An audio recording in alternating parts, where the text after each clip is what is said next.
utama mah jualan ya Pak. Iya, yang penting dapat. Berbagi bukan berarti mengurangi. Berbagi tidak mungkin tak berarti. Walau sedikit pun takkan menyakiti. Sesederhana senyum pun dapat mengobati hati yang letih. Banyak di luar sana orang-orang yang membutuhkan rangkulan tangan kita, berjalan bersama kita, tersenyum bersama kita.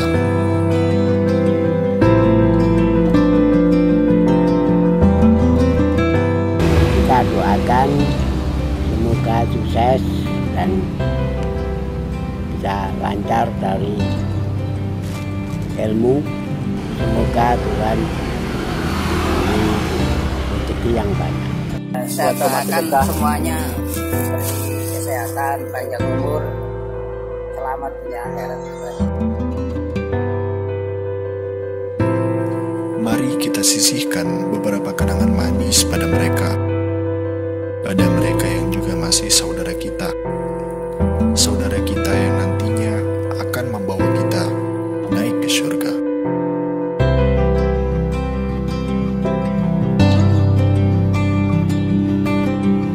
Hidup lebih berkah dengan sedekah bersama Rumah Sedekah Nahdlatul Ulama.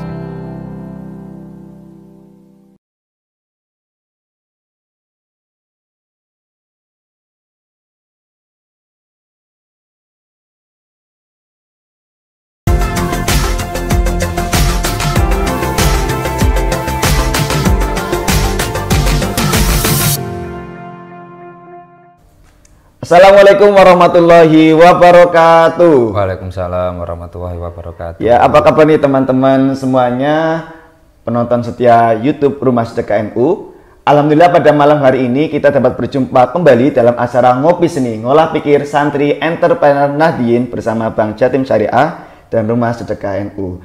Ya, pada malam hari ini setelah kemarin kita bahas mengenai banyak tema, malam ini kita akan mencoba untuk ngobrol-ngobrol dengan salah satu praktisi barber ya Mas bacanya. Barber itu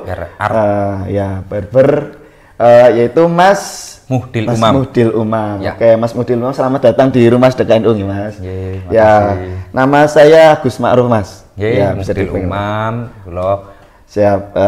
Jadi malam ini kita akan membahas mengenai seputar barbershop itu. Jadi temanya itu rezeki bersambut dari seni potong rambut. Gimana? Cakep nggak Mas? Iya. Oke, ya. Rezeki bersambut dari seni potong rambut. Nah, siap. Ya. Cukup. Kita belajar dari rambut, harus belajar dari rambut. Ya, betul. Rambut itu dimanapun tempatnya, bahkan di selempit-selempitan seperti gak corok kan dikit ya, itu tetap bisa bertumbuh. Wah, filosofinya seperti itu ya. Ya, jadi kita juga harus bisa bertumbuh dimanapun yang adaptif gitu ya. Adaptif, siap.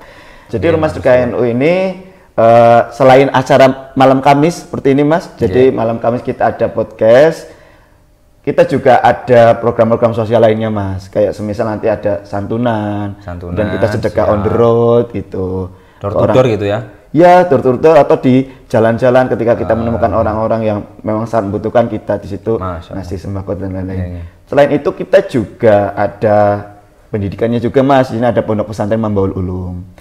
Ya. Itu mahasiswa-mahasiswa sudah mulai menempat di sini. Ya, mungkin daripada kos ya lebih manfaat sambil mengaji gitu ya. Jadi ada mahasiswa yang memang milih untuk ya sambil ngaji. Sambil ngaji gitu. Tapi santri di sini juga belajar wirausaha juga Mas. Entrepreneur. Karena mitra Rumah Sedekah NU ini banyak sekali dari entrepreneur yang lumayan sudah hebat-hebat di Malang Raya ini Mas. Ya, termasuk di sini ada Mas Muhdil. belum aku. Iya, kita di sini juga belajar bersama ya. Oke Mas Muhdil, ya kita pertama pengen tahu dong mengenai bisnis barbershop yang sudah digeluti Mas Muhdil, pengalamannya di barber mana saja nih Mas? Atau mungkin punya banyak cabang di mana saja, mungkin punya ceritakan ke kita. Oke ya. Bismillahirrahmanirrahim. Saya mulai. Pertama kali saya meniti karir barbershop itu keliling Mas. Jadi tukang cukur keliling gitu. Tukang cukur keliling di waktu ya kira-kira kelas 1 SMA sampai kelas 3 itu. Masih siswa, masih pelajar ya? Masih pelajar karena waktu itu orang tua nggak ngasih uang buat beli rokok. Ya, siap. Ini tak kasih uang buat bayar sekolah, bukan buat untuk beli rokok. Okay. Kalau buat beli rokok tak doakan ilmu nggak manfaat. Aku takut, akhirnya ya wis. Aku tetap oh iya gitu kan, akhirnya nyoba itu kayak tertarik. Soalnya dulu tuh di pondok itu kan peraturannya tiap hari Rabu itu harus potong rambut. Kalau di pondok dulu. Lah itu ada satu habaib. Ini langganan ke saya. Kalau nggak cukur ke saya, dia itu nyari terus untuk gundul itu, gundul. Tiap hari Rabu dia gundul. Sampai di suatu ketika dia ngomong, muga-muga tekok rambut kamu oleh barokah.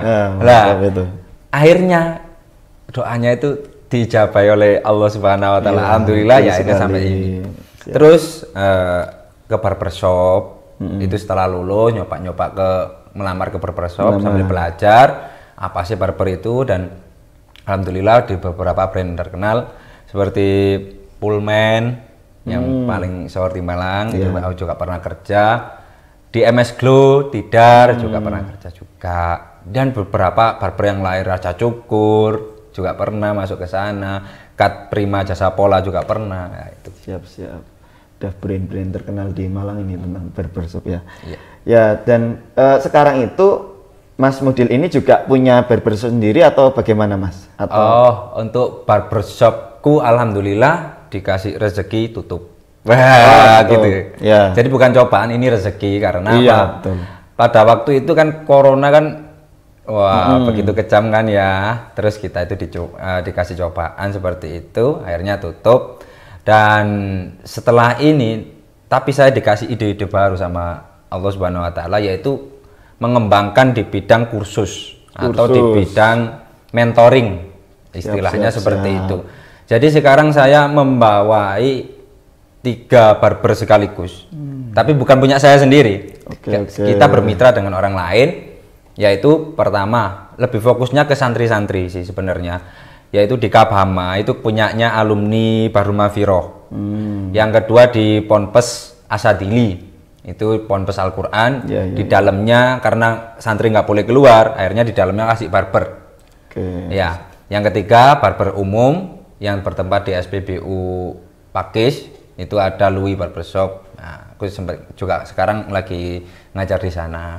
Oke, jadi Mas Mudil ini sekarang lebih kayak ke praktisi gitu ya, sudah ke praktisi, sudah jadi mentor itu. Mentoring berbagi pengalaman. Sekarang di 3 barber ini. 3 barber itu yang lagi aktif. Siap. Terus kita pengen tahu sih Mas, barbershop itu sebenarnya menyediakan apa saja Mas? Kayak Mas kan udah pengalaman nih mentoring juga kan di barber yang banyak itu. Apa saja isinya barbershop itu? Fasilitas-fasilitasnya mungkin Mas itu. Ini mungkin nanti mengerucutnya pertanyaan itu kepada perbedaan apa itu pangkas rambut atau potong rambut dan barbershop. Mungkin kesannya itu lebih mudah dipahami itu kalau barbershop lebih eksklusif gitu ya. Lebih eksekutif, bukan eksklusif. Lebih eksekutif di mana ruangannya mungkin ber-AC. Terus setelah cukur itu ada keramasnya. Bukan hanya cukur, kalau di barbershop itu mungkin biasanya ada treatment-treatment seperti cream bath, terus coloring dan lain-lain. Itu secara secara sekarang ya, orang pemahamannya seperti itu. Tapi kalau secara sejarah kita sangatlah berbeda. Kalau pangkas rambut itu dari orang-orang lokal tradisional sini, terutama dari kultur Madura dan kultur Garut. Betul. Rata-rata orang Garut sama Madura memang yang mendominasi. Garut dan Madura itu dulu ya katanya, ini konon katanya itu dari Hos Cokraminoto ini punya satu tukang cukur. Nah, itu sampai berkembang. Nah, kelanjutan sejarah pastinya saya nggak tahu. Nah, cuma itu aja. Terus kalau barbershop sendiri itu ini kalau asalnya dari mana masih banyak perdebatan. Tapi kalau pastinya barbershop dulu itu medical, tradisional medical. Yang mana tradisional medical ini khusus laki-laki. Ya, treatmentnya apa? Pertama bekam, yang kedua ini merawat brewok. Oke. Pastinya ini orang-orang Yahudi yang ada di sana ini. Pastinya kulturnya itu di situ. Nah, akhirnya berkembang ke potong rambut. Akhirnya malah identiknya ke cukur rambut pria. Kalau zaman dulu ada Zapri atau Sapri, salon pria. Kalau sekarang barbershop. Ya. Siap. Nah, itu apa bedanya sama salon, Mas? Barbershop sama salon itu apa bedanya? Atau mirip itu? Barbershop dan salon itu beda, Mas. Kalau di salon itu bukan hanya. Kalau salon itu luas, ada salon beauty, ada salon hairdo, ada salon banyak. Kalau salon itu kayak apa ya? Beda-bedanya itu banyak. Itu campur antara pria dan wanita. Tapi kalau barbershop ini khusus ke pria saja. Terus sampai sekarang pun masih khusus pria barbershop itu? Lah, setelah itu berkembang. Okay. Perkembangan kan ini kan cewek-cewek ternyata ini masuk barber asik nih. Kan soalnya sekarang ya juga banyak cewek-cewek yang pengen keren ala-ala pria dikit gitu kan ya. Rambutnya digambar atau gimana, dreadlock dan lain-lain itu kan. Akhirnya masuk ke barber. Lah di barber ini perkembangannya sekarang jadi hair studio. Itu hampir sama kayak salon, cuma ini ya seperti galeri seni tata rambut itu aja. Jadi banyak kamera, ring light dan lain-lain. Iya. Jadi lebih lebih ditunjukkan seninya ya. Seninya. Betul, di barbershop itu lebih berseni daripada salon gitu ya. Enggak, sama-sama seni. Kalau salon itu kemana, barbershop kemana itu? Kalau biasanya ya, kalau salon ke make up, ada yang ke make up, ada yang skin, sih betul. Terus ada yang rambut, juga sama-sama seni, cuma identiknya ke wanita. Kalau barbershop itu ke pria. Kan kadang ada gini, Mas, orang masuk itu kalau ke salon nih ya, pria masuk ke salon, di situ ada cewek untuk pas treatment kan risih gitu kan. Akhirnya ini mungkin solusinya itu ada barbershop itu dipisah antara cewek dan cowok. Tapi sebenarnya nggak apa-apa kalau ada khusus salon itu khusus untuk wanita, ada yang wanita pria juga banyak.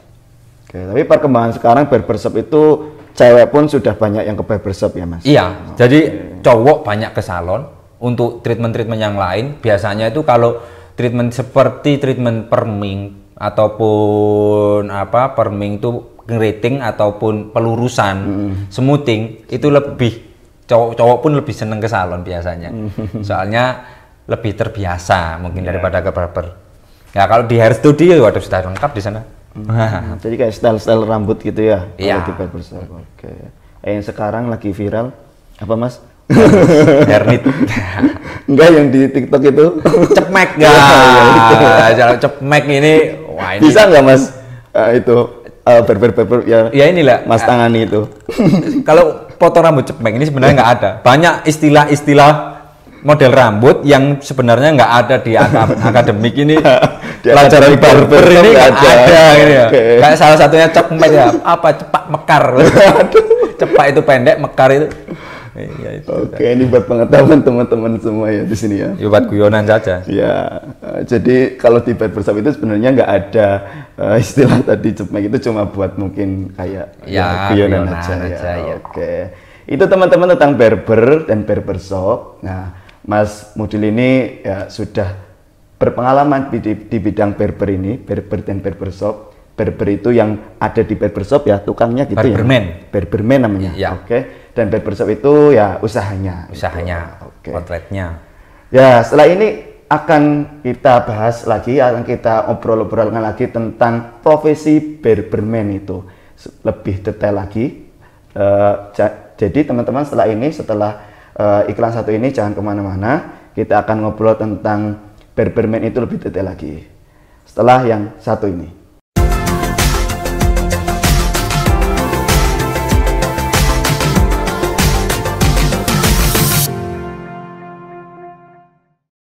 Hai Sobat Barokah, butuh dana talangan untuk modal usaha?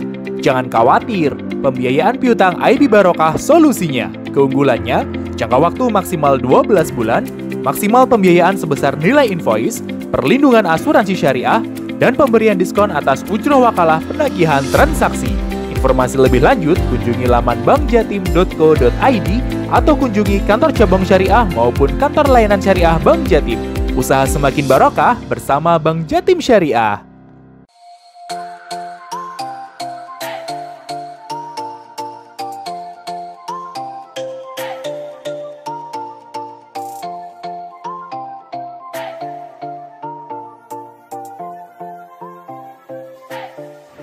Assalamualaikum warahmatullahi wabarakatuh. Monggo para santri, para kiai, para aktivis, para pengabdi minum madu berkah songo-songo yang diproduksi oleh Pesantren Tahfidz Mambaul Ulum dan Rumah Sedekah Nahdlatul Ulama bersama dengan mitra. Insya Allah dengan ikhtiar ini kita bisa menjadi lebih kuat, lebih sehat di dalam memberikan pengabdian terbaik kepada umat.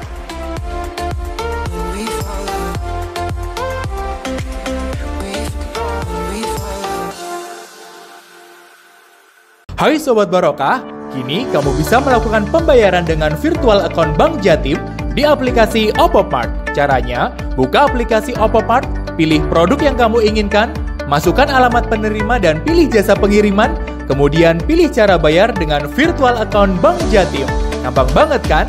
Yuk unduh aplikasi Oppo Mart di handphone kamu, transaksi semakin mudah dan barokah di Bank Jatim Syariah.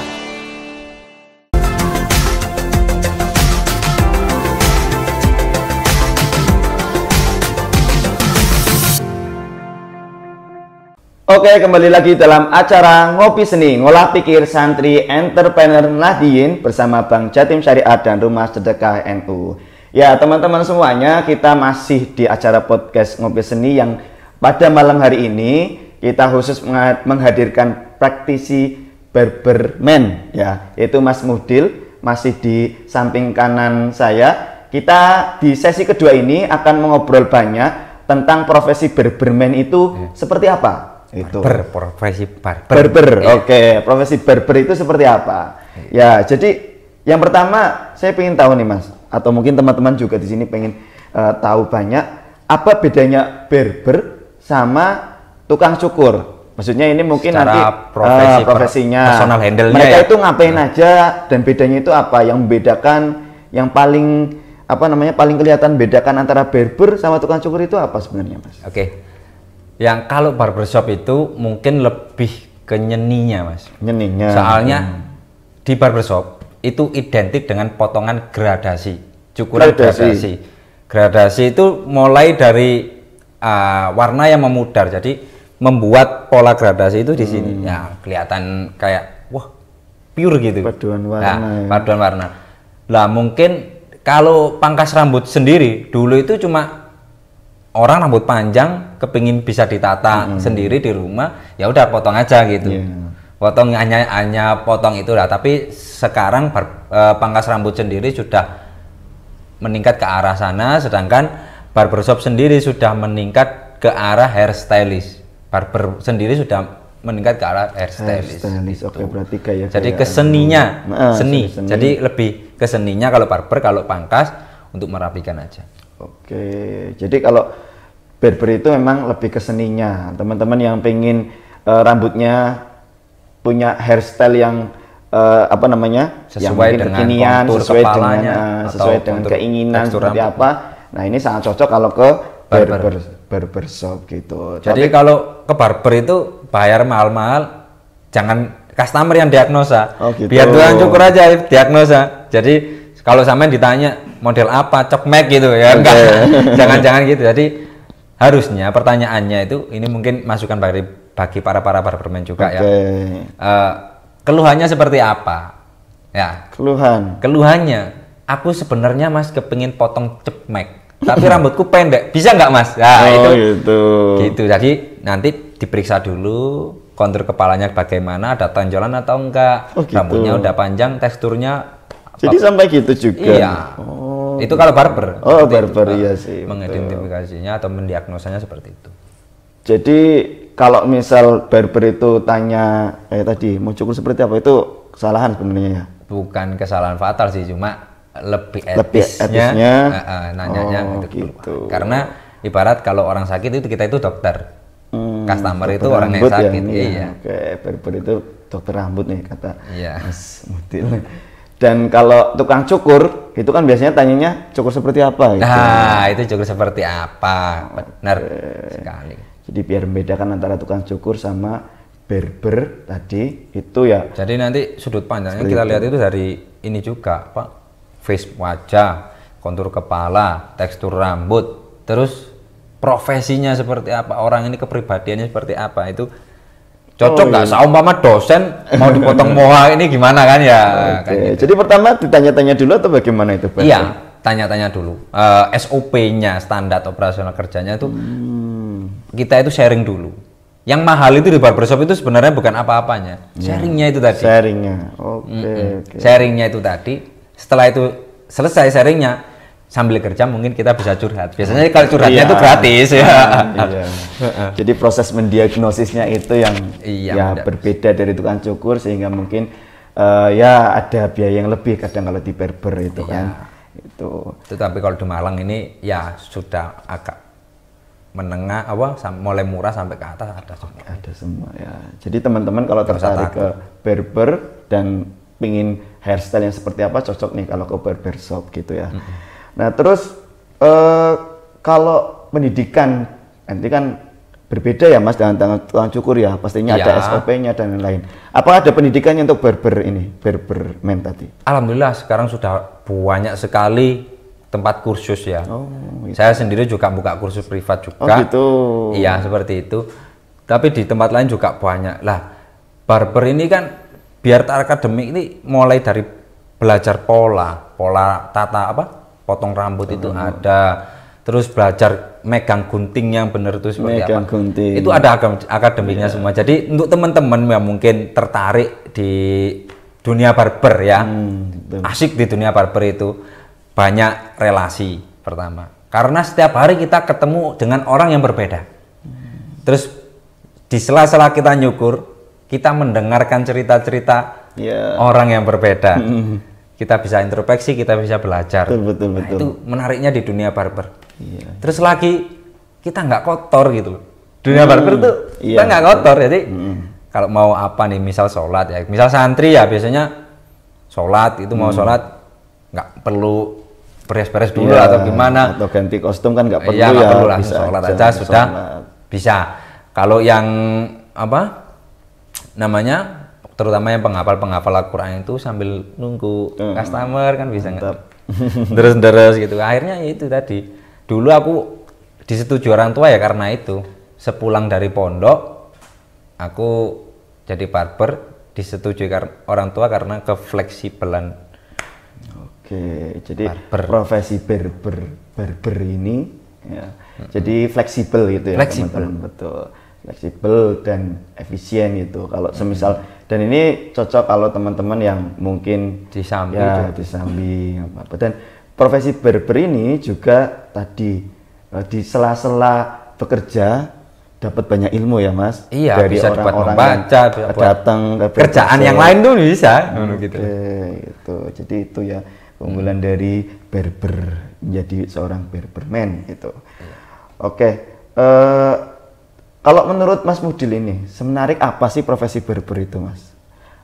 Menurut saya itu semua manusia itu wajib punya skill tambahan, bukan hanya untuk kerja. Kalau untuk kerja kita bicaranya cuan itu surplus, tapi kita kalau segala macam keahlian itu bisa, itu enak gitu loh.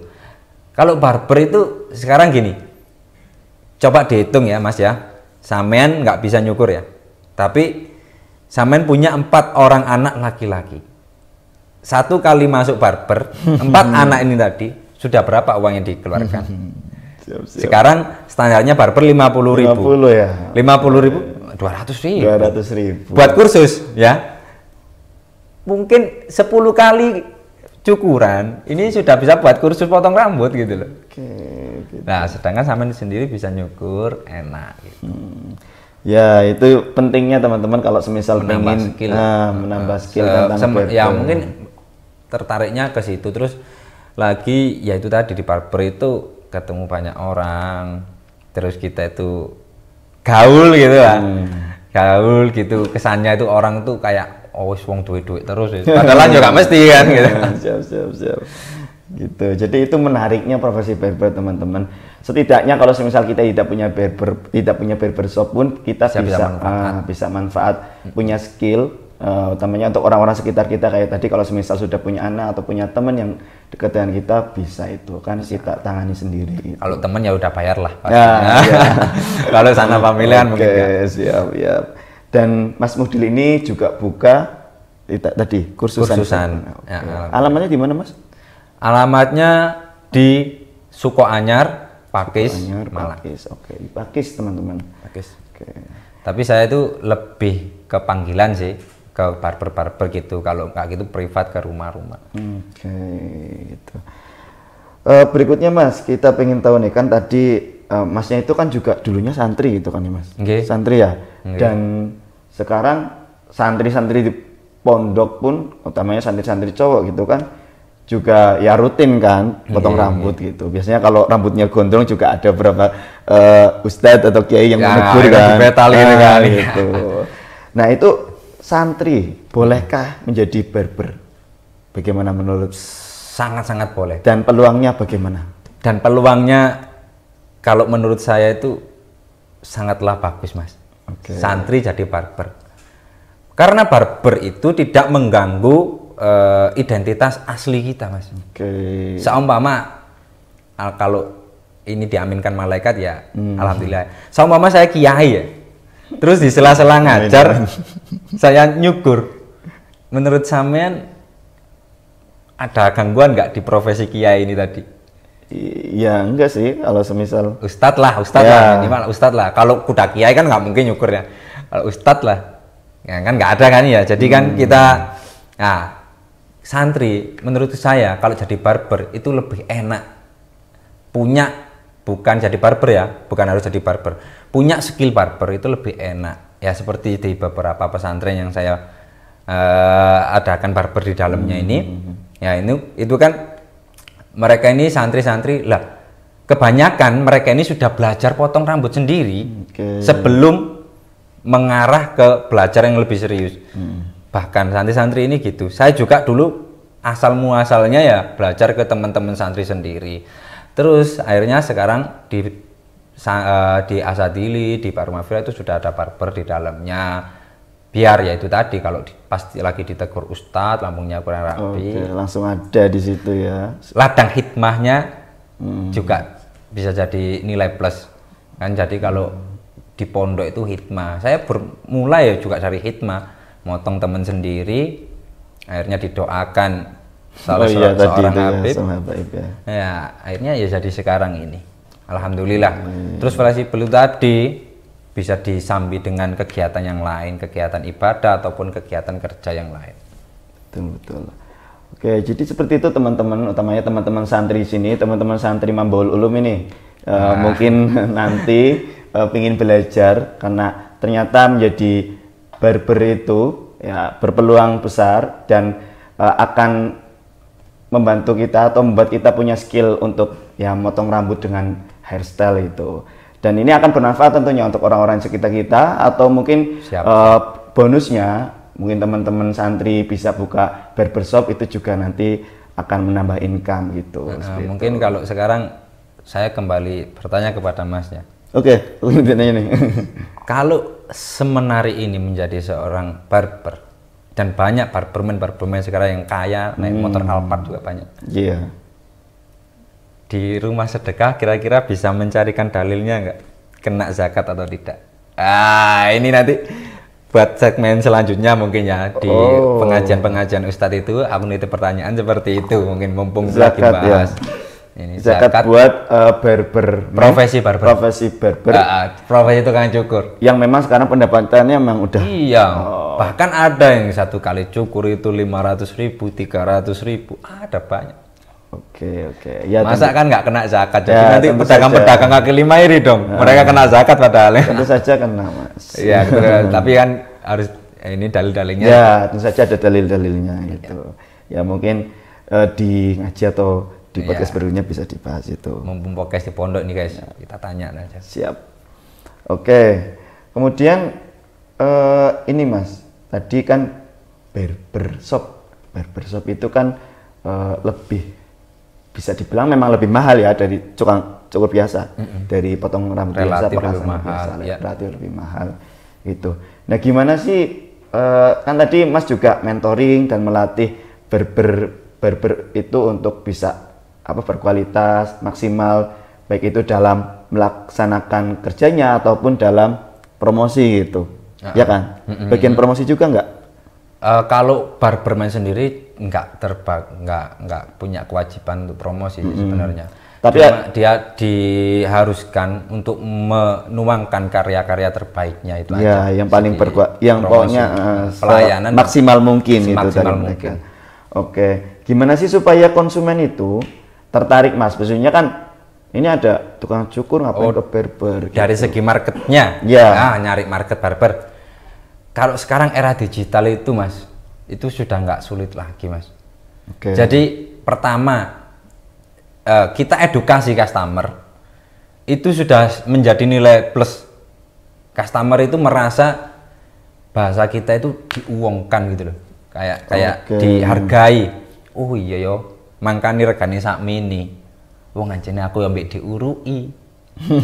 Ya biasanya kan kalau di tukang cukur biasa ya, itu habis cukur ya sudah pulang. Iya. Kalau di barber enggak. Kalau di barber diajari, Pak ini cara penataannya seperti ini. Lebih bagus pakai sisir ini, lebih bagus pakai produk yang ini. Nah seperti itu. Itu kalau di barber. Jadi kesannya itu wah keren banget ini. Aku sambil diajari juga.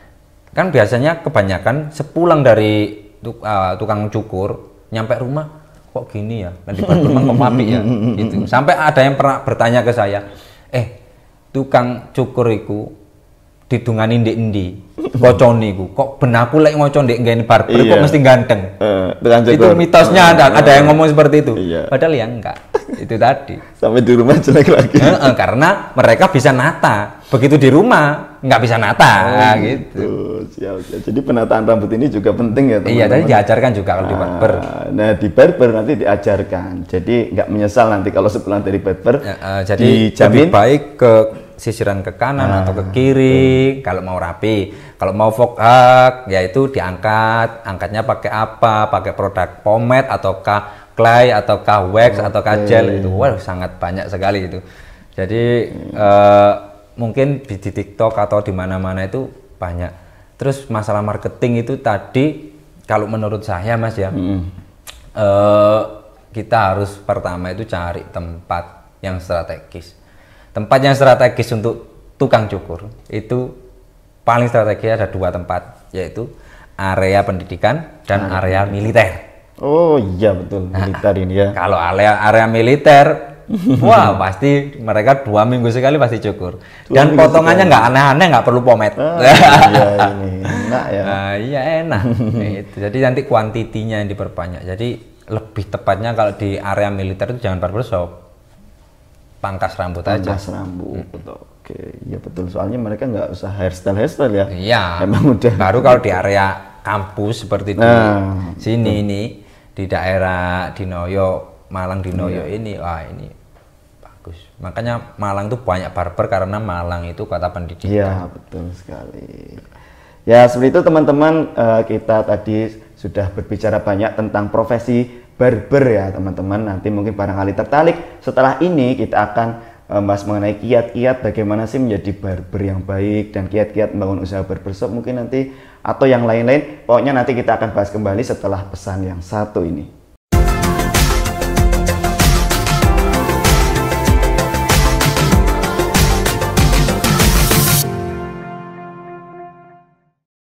Hai Sobat Barokah, butuh dana talangan untuk modal usaha?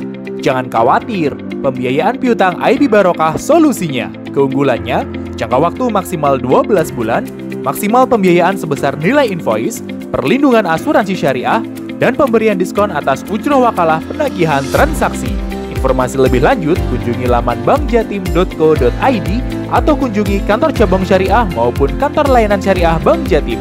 Usaha semakin barokah bersama Bank Jatim Syariah.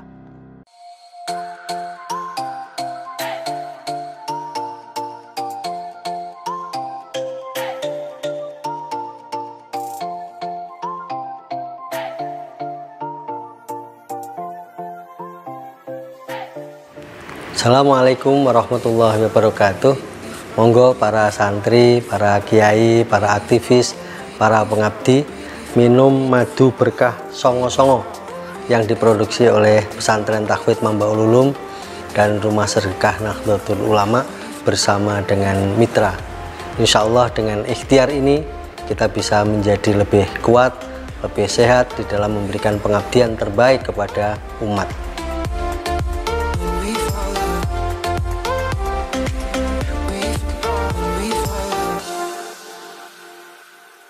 Hai Sobat Barokah, kini kamu bisa melakukan pembayaran dengan virtual account Bank Jatim di aplikasi Oppo Mart. Caranya, buka aplikasi Oppo Mart, pilih produk yang kamu inginkan, masukkan alamat penerima dan pilih jasa pengiriman, kemudian pilih cara bayar dengan virtual account Bank Jatim.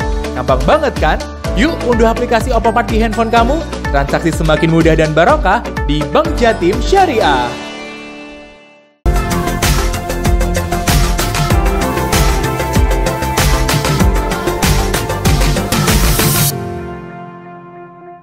Oke, kembali lagi dalam acara Ngopi Seni, Ngolah Pikir Santri Entrepreneur Nahdien bersama Bank Jatim Syariah dan Rumah Sedekah NU. Ya, kita masih bersama Mas Muhdil di samping kanan saya selaku praktisi dan tadi sudah menjadi mentor dari barber-barber yang mungkin di Malang ya. Di Malang mungkin sudah barber-barber sudah mengenal Mas Muhdil di sini. Nah, kita yang pertama di sesi ketiga ini pengen tahu nih cerita atau pengalaman Mas Muhdil, baik itu ketika menjadi barber atau menjadi mentor barber, itu bagaimana sih Mas? Bisa diceritakan pengalaman-pengalaman naik turun karir atau bagaimana gitu Mas? Oke, pengalaman saya di dunia barber ini bisa dibilang di awal-awal itu wah pahit Mas. Oke. Pahit, mulai dulu itu belum tahu kalau ada kursus barber, akhirnya aku belajar sendiri. Otodidak gak karu-karuan. Dari mana itu belajarnya Mas? Dari YouTube. Ini ikut orang. Ikut orang terus ngelihat temenku, ada temenku ini yang sangat berjasa kepada saya ini, Alfian Mahendra namanya. Dia juga seorang santri barber, sekarang nyambi jadi kameramen. Loh, ini santri bisa barber, bisa kameramen. Wah, itu top markotop ini. Ada Alfian juga, itu salah satu orang yang berjasa di dunia barber ini. Nah, dulu itu aku keliling itu cuma upahnya Rp5.000 Mas. Itu berarti tahun 2017-16. Oke, itu berarti Mas Muhdil ini punya orang, maksudnya belajar aku. Oke. Belajar. Jadi untuk nyari kelinci percobaan Mas, ibaratnya. Gitu. Kan kalau di pesantren anak-anak mut-mutan terus waktunya juga terbatas kalau di pesantren. Tapi kan kalau aku keluar kan mungkin orang ke desa yang mungkin nggak ada tukang cukur. Oke. Jadi dulu 5.000 tahun berapa itu? Tahun 2016-2017 itu. Akhirnya wis belajar di sana, akhirnya ngelancarno, bisa lah potong, tapi nggak tahu potong itu seninya bagaimana, itu nggak tahu. Bisa itu ya bisa tahu seninya, bisa tahu barber itu apa, itu masuk ke barber. Nah, barber sendiri itu kalau jenengan semuanya mau jadi buka barbershop, itu harus siap modal besar di awal. Tapi setelahnya itu gak kulaan Mas, karena bahan kita datang sendiri. Allah yang ngasih langsung. Selagi rambut panjang kita insya Allah masih cuan. Selagi rambut panjang kita masih cuan. Nah itu. Selagi rambut gak rapi kita masih cuan. Nah, ada masa-masa yang kurang produktif di barber. Misal masa libur, masa sibuk kerja. Kalau di hari mungkin hari Senin, Selasa, Rabu, Kamis. Nah, mulai Jumat, Sabtu, Minggu, ini mulai merambah naik-naik gitu. Sama lah. Karena kalau sudah orang sibuk kerja udah nggak sempat motong lagi. Waktu-waktu efektif barber itu biasanya itu mulai sore sampai malam, mulai setelah jam 12 sampai malam. Dan itu paling ramai pas weekend gitu ya Mas? Weekend, ya. Itu untuk segmentasi mencari ini pasarnya itu tergantung barbernya, karena barber ini biasanya ini sekarang tuh ada tiga klasifikasi ya. Yang pertama standar kelas, yang kedua premium kelas yang harganya 50 ke atas, yang ketiga high class. Ini sudah harganya sudah orang masuk ke barber high class sudah nggak tanya harga udah. Oh iya betul. Sudah nggak mikir harga ya? Nggak mikir harga. Nah itu tergantung. Jadi mau naruh kemana nih? Nah, kita manfaatkan ini era digital, biasanya lewat TikTok, Instagram. Kita share karya-karya barber kita, pelayanan-pelayanan barber kita main harga. Ya, bahkan kalau kita main diskon di barber itu nggak terlalu rugi, Mas. Di barber nggak terlalu rugi kalau kita sendiri yang nyukur. Tapi Iya, kalau karyawannya nyukur, HBP-nya itu komisinya yang kita hitung. Oh iya betul sih. Gitu. Jadi buat diskon itu seperti itu. Biasanya diskon bundling. Barber cukur plus coloring bundling sekian. Nah, itu bisa. Diskon sekian, 30% kah? Kalau seumpama biasanya hari ulang tahun. Di hari ulang tahun diskon 30%. Gitu. Ya, yang lahir bulan Agustus itu Ya, bulan lahir Agustus bulan biasanya. Agustus. Ya, biasanya kayak ya gitu-gitulah kiat-kiatnya Ya, itu. promo-promo gitu ya. Yang umum itu seperti itu. Oke, dan mungkin teman-teman di sini sudah tadi banyak mendengar cerita dari Mas Mudil ya, yang tertarik dengan profesi barber. Mungkin supaya lebih tertarik Mas, utamanya santri-santri nih kan tadi Mas Mudil juga santri. Bisa dong Mas coba motivasi buat santri-santri supaya mungkin yang tertarik makin tambah tertarik untuk belajar barber gitu. Gini Mas, menjadi seorang barber, apalagi terutama kita yang santri ya, itu santri itu biasanya itu kan apa ya, punya rasa empati sosial yang tinggi kepada temannya. Kita kalau jadi barber paling enggak kita bisa bersedekah walaupun kita nggak punya uang.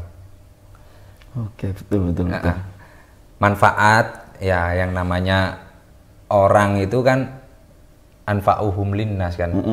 Betul. Khairun nas linnas. anfa'uhum linnas. Yaitu tadi, minimal kalau kita tidak bisa menyampaikan ilmu kita belum ada kapasitas untuk menyampaikan apa yang sudah kita dapat dari pondok, minimal kita bisa membantu, minimal merapikan rambut lah atau apa. Nah itu segi ininya ya, segi sosialnya. Terus segi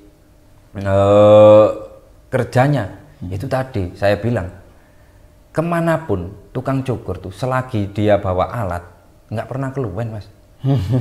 Kan biasanya barber, seorang santri itu kan dakwah itu di mana-mana. Kita nggak tahu nanti ditakdirkan untuk dakwah di mana. Seumpama kita ditakdirkan dakwah di Papua. Apa orang Papua nggak butuh cukuran? Betul tentunya. Walaupun rambutnya keriting ya. Jadi di mana-mana tukang cukur itu iso mangan. Bahasanya itu minimal iso mangan walaupun nggak suge. Nah, terus yang ketiga, di sela-sela kita menyukur, di situ banyak waktu kita untuk mengajak orang kepada kebaikan.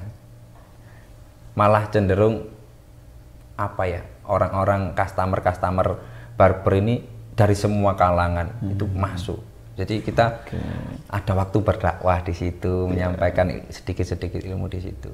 Nah, ada itu di Malaysia itu sebenarnya nih kayaknya nih dia ini ustadz, tapi macak barber. Tapi barber profesional dia, Irwandi Zainuddin. Nah, itu Malaysia. Barbernya itu ada kaligrafinya juga. Kayaknya sambil berdakwah gitu, barber. Nah. Jadi memang tadi banyak sekali ya manfaat menjadi barber itu sebagai dari sisi sosial, kemudian dari sisi tadi bisa karena santri kan bisa kita bisa selipkan dakwah-dakwah di situ ya. Dakwah di situ. Tadi contohnya sudah ada barber dari Malaysia yang memang kayaknya di situ juga dia itu berdakwah gitu ya Mas. Iya. Kalau masalah uang itu bener yang katanya Mbah Tejo itu loh. Mbah Tejo itu kan ngomong gini, bekerjalah seikhlas mungkin. Cari semar kata Mbah Tejo. Jangan mikir uang. Bisa aja kamu kaya, bisa aja kamu nggak kaya. Tapi setiap kamu butuh uang, uang itu pasti ada. Itu aja. Jadi barber tuh ya itu aja. Makanya aku tertarik di dunia barber tuh bisa masuk ke semua lapisan masyarakat. Baik itu mulai dari tadi pendidikan, anak-anak pendidikan, terus orang-orang militer, pejabat juga masuk. Orang awam pun. Orang awam masuk. Orang gila pun masuk. Ih, pernah tak Mas? Pernah. Buset. Gimana itu nanganinnya? Pernah nanganin orang gila itu sama teman saya yang juga agak-agak gila juga ini. Maksudnya ide-idenya ini agak-agak gila. Ayo ngonten yuk. Apa? Nang jembatan golek wong gendeng ae dipoto gitu. Gitu. Oke, mantap. Wah, itu jadi kita ini yang punya wirid-wirid itu cobain di ini iya, tapi juga memberi manfaat ke orang gila itu. Alhamdulillah, iya. Tuh, jadi tidak hanya memberi manfaat ke sama, tapi juga yang mungkin berkelainan juga bisa diberi manfaat gitu. Oh, DGJ bahasanya. Maaf, DGJ. Kalau gila nanti betul. Di skip aja. Oh, DGJ. Iya, DGJ. Oke. Berikutnya Mas, tadi udah motivasi, terus kiat-kiat mungkin Mas. Kayak kiat-kiat mungkin yang di sini teman-teman ada yang, ya aku ingin usaha potong rambut nih, usaha barbershop nih. Gimana nih Mas kiat-kiat biar ya usahanya itu berjalan bisa paling enggak ya bertahan gitu. Bertahan. Gimana? Ini kan setelah corona ini kita diuji ekonomi ya. Jadi ya, ada inflasi dan lain-lain. Nah, kiatnya begini Mas. Sebelum sampean terjun ke dunia barbershop, alangkah baiknya belajar cukur dulu. Karena banyak sekarang bermunculan di mana-mana itu orang asal punya uang aja tanpa tahu profesi barber itu seperti apa, asal buka. Oh gitu. Ya akhirnya kadang nih Mas ya, yang saya rasakan kurang memanusiakan manusia. Kurang marginal aja ya. Iya, terlalu kapitalis. Itu. Terus yang kedua, kalau di suasana barber karyawannya ini sudah nggak nyaman, akhirnya ya sudah barbernya terbengkalai, bisnisnya terbengkalai, akhirnya tutup. Makanya kalau sampean sebelum buka barber minimal belajar dulu barber, merasakan jadi barber itu bagaimana. Insya Allah nanti kiat-kiat untuk promosi, kiat-kiat untuk menambah karyawan untuk menghandle karyawan ini juga lebih enak kan. Kalau kita nggak tahu segmentasinya kayak apa, juga repot. Terus yang kedua, kalau nggak tahu profesi barber itu seperti apa, nanti bina karyawan juga bagaimana kan gitu Mas. Oke. Jadi itu ya kiatnya. Jadi kalau semisal teman-teman di sini ingin buka barbershop atau ya barbershop tadi yang sudah dibahas atau pangkas rambut, paling nggak memang sudah menguasai terlebih dahulu itu. Iya. Terus cara-cara barber. Nah ini tentang dunianya. Sekarang mungkin agak ke marketing akhirat ya Mas. Ini ada program di teman-teman kami itu, di teman komunitas itu ada seorang barberman yang dia punya jiwa sosial yang sangat tinggi. Dia ngomong, aku kepingin jadi ayah dari anak-anak yatim. Bermodal apa? Bermodal gunting. Ya. Tiap hari Jumat itu dia ada giat untuk cukur, bayar seikhlasnya untuk donasi itu tadi. Itu marketing akhirat. Kenapa kok tak bilang marketing akhirat? Satu, si yatim pasti mendoakan. Yang kedua, ketika kita punya kegiatan sosial seperti itu, orang itu bukan malah cenderung ngecek. Jadi ini marketing yang nggak biasa, orang malah tertarik. Ya awal-awalnya dia nyari gratisan lah, nyari cukur seikhlasnya itu tadi. Tapi lama kelamaan ya nyukur tiap hari, cukur di hari-hari biasa maksud saya. Setelah nyukur dimasukkan uang ke kelontang, walaupun bukan hari Jumat. Siap. Jadi teman saya itu benar-benar dari sana marketingnya. Itu juga salah satu kiat-kiat marketing, yang mana marketingnya tidak hanya marketing dunia saja, tapi marketing akhirat. Itu Selain juga kalau semisal cukurannya emang bagus kan banyak orang yang tertarik juga. Iya dong pastinya. Tuh teman-teman, kiat-kiatnya pertama menguasai dulu profesi barber itu seperti apa. Paling nggak bisa cukur gitu ya Mas, bisa mencukur gitu. Bisa mencukur. Nanti style-stylenya kan bisa dipelajari di mungkin ikut kursus barber gitu ya Mas. Selain itu juga ya marketing seperti itu tadi, dan pokoknya harus ada sisi amalnya lah. Itu biar ini loh, customer tuh pasti menilai ini barbernya medit. Lek tak kayak tip dipangan dewe kan gitu kan bahasanya kan. Tapi kalau ini ada sisi sosial, ada kotak yatim gitu. Itu nilai plus malah. Nggak malah sepi, barber malah rame. Itu sudah saya buktikan di berbagai barber yang mengadakan seperti itu. Kalau di komunitas Kobama biasanya tiap 3 bulan sekali ada nyukur di tempat panti asuhan, nyukur di panti jompo. Itu ada. Di komunitas barber Malang ada kegiatan itu. Oke, masih menyambung pernyataan Mas tadi yang terkait kayak tadi amal-amal ke anak yatim itu.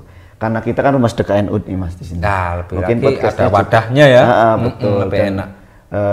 Mungkin di sini karena podcastnya kan kita dari rumah sedekah NU, boleh nih mungkin Mas bisa bisa memberikan contoh kayak keajaiban sedekah itu yang pernah Mas alami itu, biar teman-teman di sini mungkin ya terinspirasi dari usaha yang dijalani oleh Mas Mudil ini, kemudian ada keajaiban-keajaiban setelah sedekah gitu. Keajaiban sedekah itu tentunya sangat banyak Mas. Sedekah itu bukan hanya nominal kan sebenarnya Mas. Betul. Bukan hanya nominal. Bukan hanya materi. Senyum pun sedekah ya Mas. Tapi senyum yang bagaimana? Lebih sedekah lagi kalau membuat orang tersenyum. Ya betul. Nah, jadi ketika Anda bekerja dengan ikhlas, dengan baik, terus orang itu senang, itu juga jadi nilai sedekah. Terutama kalau ada nominalnya, tentunya lebih ini kan, lebih epic lagi kan. Orang pasti mendoakan dan lain-lain. Lah, keajaiban yang pernah saya rasakan, saya itu pernah Mas terhimpit utang. Ya. Terhimpit utang waktu itu harus bayar cicilan sebesar 1,5 juta. Di sela-sela aku jadi barber, itu dulu masih agak-agak nakal Mas ya, biasalah, akhirnya uang habis buat kenakalan, dana kenakalan itu tadi. Terus saya teringat ketika saya dulu di pondok itu saya nggak punya uang sama sekali, tapi saya lapar. Terus nemu uang 1.000, padahal ini kan uang 1.000 rupiah ini kan, kalau saya keadaan lapar ini Mas, pastinya kan buat beli makanan. Tapi saya pengen menguji apa kata Al-Quran gitu, apa kata hadis gitu kan. Katanya kalau yang sedekah 1 kali bisa sampai ditambah berkali-kali lipat, ada yang 10 kali, terserah Allah Ta'ala. Coba tak kasihkan temen saya yang lapar juga. Bro, aku nemu duit. Sama teman saya nggak dibelikan makanan juga, dimasukkan ke kotak masjid di pondok pesantren. Lah, setelah itu ada informasi, ayo undangan Banjari. Wah, sudah dapat uang 100.000 ya kan, dapat makan juga. Itu keajaiban yang ada di pesantren. Terus yang di kehidupan saya, yaitu tadi Mas. Saya waktu itu cuma pegang uang itu 50.000. Besok sudah jatuh tempo. Ini orang sudah telepon berkali-kali. Waduh, gimana. Akhirnya ya wis, bismillahirrahmanirrahim, aku kepingin kayak di pondok biyen. Kayak seperti di pondok dulu. Kemungkinan Allah sih masih welas sama saya walaupun saya sekarang jadi orang yang kayak gini. Tak kasih, ada itu orang di SPBU, orang tua. Dia nggak ngemis, dia kerja jualan susu. Tak kasih uang 50.000 itu tadi. Bismillahirrahmanirrahim, tak niatkan biar aku lunas utang. Nah, besoknya aku didatangi sama kolektor. Tiap kolektor itu. Mas, utangnya sampean itu loh cuma tinggal sekian, mau dilunasi. Kalau sampean hari ini nggak bayar, besok sudah bunganya sudah ini kan sudah banyak nambah, lagi. Tambah banyak, sampean tambah nggak bisa mentas. Sepurane Mas, keadaan saya seperti ini saya ceritakan. Ya wis Mas, aku dongakno Mas yo, aku meneh kate rabi. Utang sampean tak tutup. Allahu Akbar. Di sana, Mas. Oke, jadi cuma minta doa aja di situ. Iya. Jadi pertama saya curhat ya tentunya. Kan biasanya kalau orang utang tuh kalau nggak bisa bayar kan pasti semoyo, Mas. Atau semoyo ya kan. Tapi nggak tahu hatinya sama Allah itu digerakkan. Besok saya mau nikah, Mas. Tolong doakan lancar. Utangnya sama tak tutup. Ya, itu benar-benar keajaiban ya, yang memang sangat menginspirasi teman-teman. Kalau semisal itu sedekah, ya iya, sedekah. Iya. Kalau nggak percaya coba diuji sendiri. Bisa ke rumah sedekah, nyoba uji nyali ya kan. Punya uang berapa? Kalau sedekah dalam keadaan kita banyak uang, itu kurang epic. Betul. Kurang epic. Kayak tadi Masnya 50.000 itu ya, iya. Dikasihkan semuanya gitu. Kurang epic. Yes. Kita itu nggak harus jadi kaya dulu lalu bersedekah, tapi semampunya kita, karena itu tadi dari beberapa uang kita itu ada hak orang lain yang dititipkan. Betul itu sekali. Jangan lupa. Iya, betul sekali. Menerima zakat juga kan di sini? Iya, iya. Betul. Ya, itu teman-teman cukup menginspirasi sekali ya tadi dari cerita Mas tentang keajaiban sedekah ini. Ya, dari keajaiban sedekah ini teman-teman bisa belajar bahwa sedekah memang tidak mengurangi rezeki yang kita miliki, tetapi malah menumbuhkan ya, menumbuhkan, dan dari jalan yang tak diduga-duga, tak disangka-sangka, biasanya rezeki itu malah akan semakin bertambah. Gitu. Kalau kata orang Jawa, Mas, orang yang pelit itu orang yang banyak sedekah, karena uangnya ditabung untuk di akhirat, dibuat dirinya sendiri. Tapi kalau orang yang loman, itu orang yang uangnya dihabiskan di dunia itu tadi. Di dunia. Dibuat foya-foya sendiri, dimakan sama anak-anaknya sendiri. Nggak ada tabungan. Itu orang yang loman. Kalau orang Jawa istilahnya seperti itu. Oke, siap.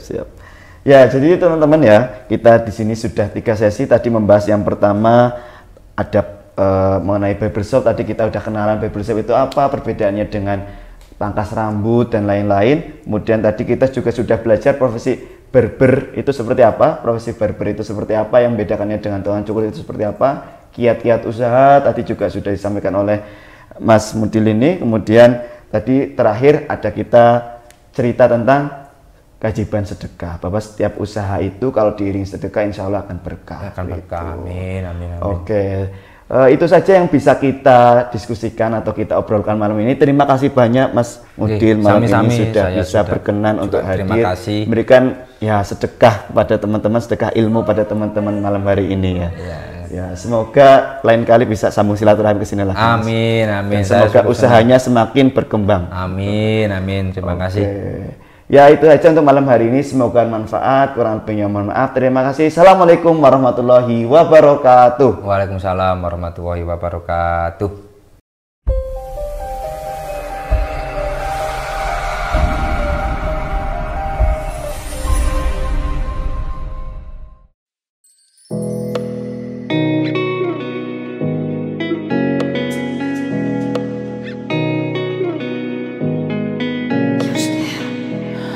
Sore hari ini kita akan berkunjung ke rumah korban kebakaran yang kebetulan ini mirisnya satu keluarga penjual bubur yang korban kebakaran karena gas LPG.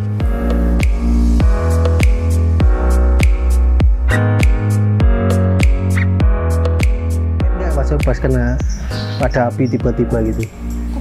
Oke, terus lari. Enggak, digendong ayah. Digendong sama ayah? Mana ayah? Namanya siapa ayahnya? Iwan siapa yo? Karena memang ada teman-teman, ada media, ada Pak Agus, ada pengusaha dan lain sebagainya. Itu titipan. Ini dari Unisma, tidak sangat banyak tapi moga-moga bermanfaat. Paling tidak ini bisa untuk memulai usaha baru. Nanti juga ada tambahan dari teman-teman dari Pak Agus ini, moga-moga ini bermanfaat. Dengan terima kasih.